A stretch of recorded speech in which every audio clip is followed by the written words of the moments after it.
ঘরের দরজায় যে দোয়া লিখে রাখলে কেউ জাদু করতে পারবে না।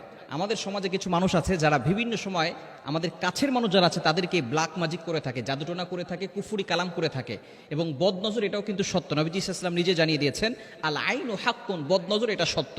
সুতরাং অনেক সময় বিভিন্নভাবে ক্ষতি করার জন্য ব্ল্যাক ম্যাজিক, জাদুটোনা, কুফুরি কালাম করে থাকে। বিশেষ করে এগুলো কয়েকটি কারণের জন্য করে। এক নম্বর হচ্ছে হিংসার কারণে করে, যাতে করে আপনি আপনার লাইফে ডেভেলপ করতে না পারেন, উন্নতি করতে না পারেন। দ্বিতীয় নম্বর হচ্ছে শত্রুতার কারণে করে, আপনার সাথে দুশ্মনী হয়েছে, কোনো কথা কাটাকাটি হয়েছে, বাস আপনাকে ক্ষতি করবে, বিভিন্নভাবে আপনাকে অসুস্থ করে ফেলবে, যাতে করে আপনি আপনার লাইফে ডেভেলপ করতে না পারেন, উন্নতি করতে না পারেন।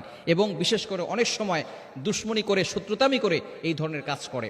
এই জন্য আমাদেরকে অনেক সময় সতর্ক থাকতে হবে। কি কি লক্ষণ দেখলে বুঝবেন যে আপনার উপরে ব্ল্যাক ম্যাজিক করা হয়েছে, এটা একটু বলে দেই, তারপরে আমি সেই আমলগুলোর কথা বলে দিব। এক নাম্বার হচ্ছে স্বামী স্ত্রীর ভিতরে ঝগড়া লেগে থাকে। দেখবেন স্বামী স্ত্রীকে দেখতে পারে না, স্ত্রী স্বামীকে দেখতে পারে না, অলওয়েজ ঝগড়া লেগেই থাকে, একজন আরেকজনের কথা সহ্য হয় না, সন্তান পিতামাতার কথা শুনতে পারে না, পিতামাতার কথা সন্তান শুনতে পারে না, বিভিন্ন ধরনের অসহ্য ফিল হওয়া এবং বিভিন্ন সময় অসুস্থ হয়ে থাকা।